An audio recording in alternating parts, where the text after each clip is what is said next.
read it. I know what it says. Anyway, let me speed up. But we might be here a few minutes because I want to get this out, but I'll speed up as much as I can. East Oakland Enterprise, consolidated self-wealth and everything and went overseas, rested in Africa, and a comeback. We always talk about a setback ain't nothing but a setup for a comeback. The first one was January the 1st, 1972. You wouldn't believe it. I was over at, my kids was there. We was over at the coffee house, and I got a phone call on my 75th birthday. This is so-and-so, don't you remember? We was in the train station. Last time I saw you at the train station in Hamburg, because we went to Mannheim and we went to my parents' place, and they was in the military in Germany, you know. Hell, that was 50 years ago. And I didn't ask him, well, where did you get my number after 50 years, right? And why you, I didn't ask none of that. I just talked like, just like he needed to be calling me. And he had a faith, of course he didn't know what to say. He was saying, yeah, we used to call you Leroy. And because I said, it's my brother's name. But my passport didn't say Leroy. I never went by Leroy. I went by what his stage name was, Roy, you know, like King. It never had no passport to say that. They just filled the nigga in. The government was filling them in. It don't make no difference. We've been doing this so long that we eat, sleep, and love it. Our community stands for something. As-Sabiqun, we have been living up to that for the decades we've been here. We are not these centers and Masjid around here. We are not like the Imams there. We are not sitting in some of the Masjid, they let it build up, get real big, then Ikhwan come in and try to take it over. You know what I mean? We don't believe in that stuff. If they so bad, the Ikhwan are dummies. You know why? Remember what we told them? Told them they coming over here trying to talk to Obama. Remember when Obama was president? We told them don't mess with Obama. He's going to cut your throat. We can trust him. Right? The brothers don't know we know what we're talking about. There's a movement. There is nobody in the United States have lasted as long, and we care nothing about whether the masjid is full or empty. Because if it's full, all the guys are CIA and FBI agents. Every time we went through that, there's nobody with a longer record and as good a record as As-Sabiqun have in the United States. That's why we named ourselves As-Sabiqun. Because Sayyid Qutb talks about those in two ways. He said those who show the way and those who lead the way. And the Mufassirun, they say that the people, As-Sabiqun, mostly relate to the people of Badr and before. Because they were the pioneers. That's what it means, pioneers. They go out first. Our job in America is the exact job we're doing. We're going out first. It's not our job to cooperate with the government. It's not our job to be afraid of speaking our mind. That's not our job. We're As-Sabiqun.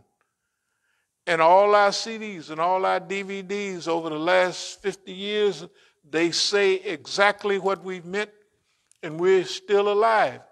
If we're alive, that means because Allah wanted us alive.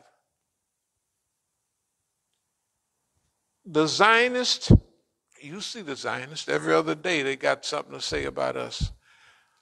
The Zionists are cowards and psychological guerrilla warfare. I don't want to go off. If I don't read from here, I'll be going all over the world. So I'm going to try to wrap this up in a minute. But we're saying this tonight so we can raise funds for what we're trying to do. The government attacked our last resources. It was like after the fifth or sixth attack on our resources. And we're on a fundraising drive, and we're sitting here now, and we're giving this message out. We'll go all the nights of Taraweeh prayers, and we'll put out this CD so the people, or DVD, like the ayat said in the Quran, help those really in need, because they don't ask in opportunity. They're not asking for these joints around here. You remember when we was out there at, what was the name of that place? At Dallas, all Dallas?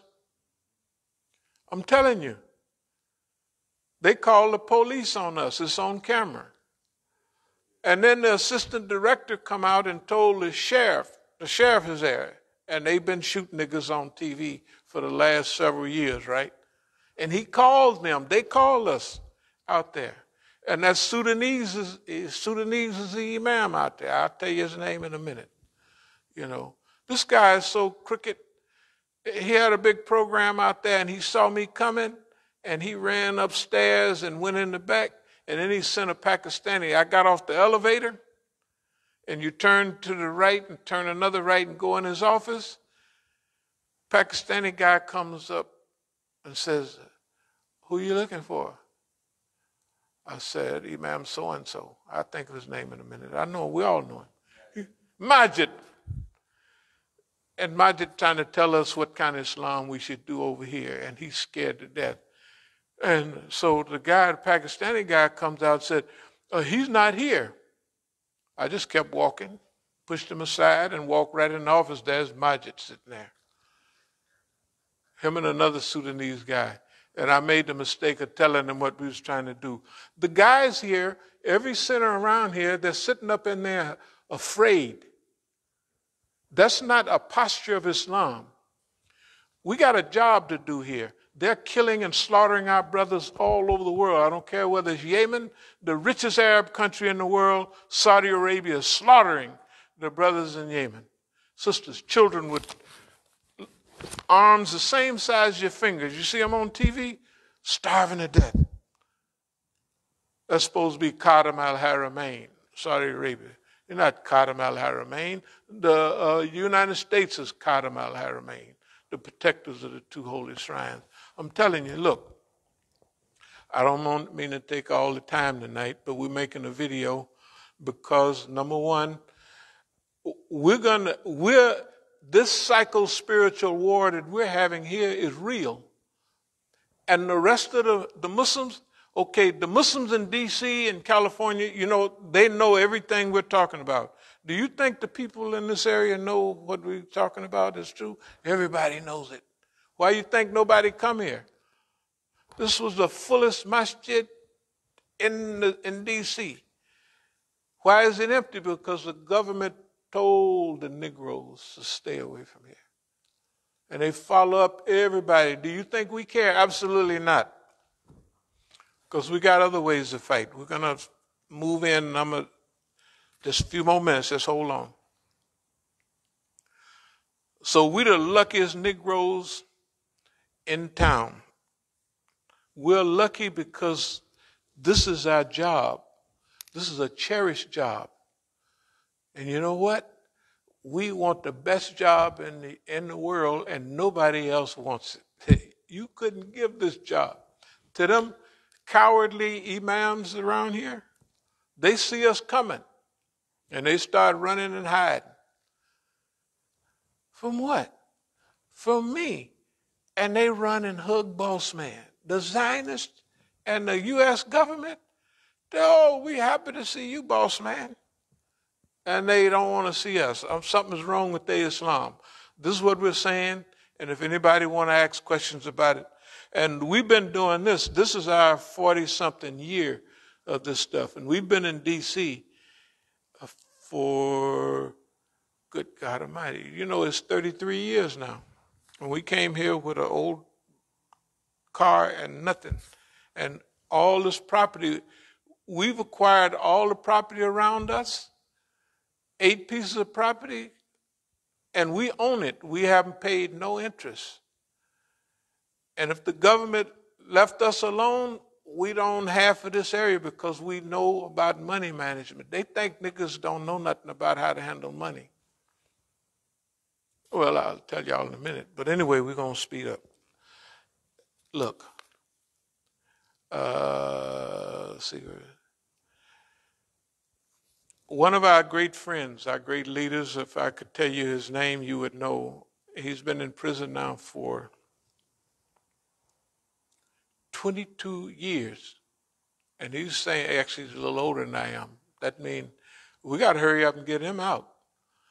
But when we raised several $100,000 for him, that's when the government cracked down on us. So we'd be so busy protecting ourselves that we don't have no time to go and help them. And you see what has happened to his community since he left? Them Negroes have cut his throat for no reason. They're not even human, their approach. There's no reason for doing what they do. We'll get to that. There's no reason for his community acting the way they do. None. And y'all know his name. Imam Jamil Alameen. H. Rap Brown, right? Y'all remember the name H. Rap Brown? The most four famous civil rights fighters in America. Malcolm X, Martin Luther King, H. Rap Brown, and Stokely Carmichael. Isn't that right? And the government took all of those years so they could put him away in prison. And the Muslims don't go visit him. They don't do nothing. We're not with them. We're not with them. That's not the way you treat. If somebody, the Hadith, Sahih Bukhari, Sahih Muslim is the same.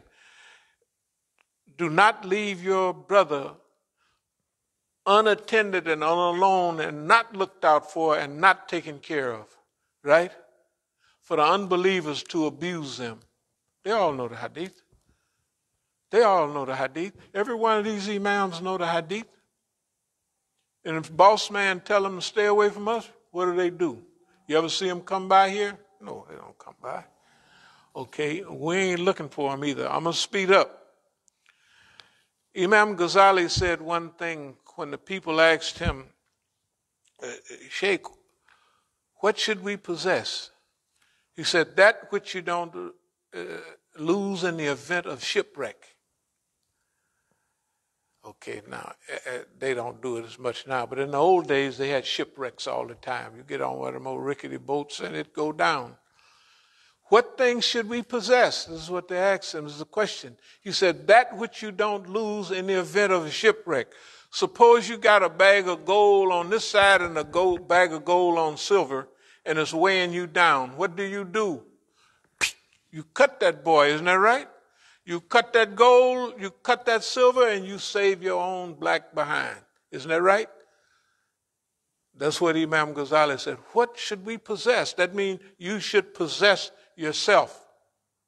You should not be for sale for Saudi Arabia and those bums, or for the Zionists, for the Americans. You shouldn't fear them,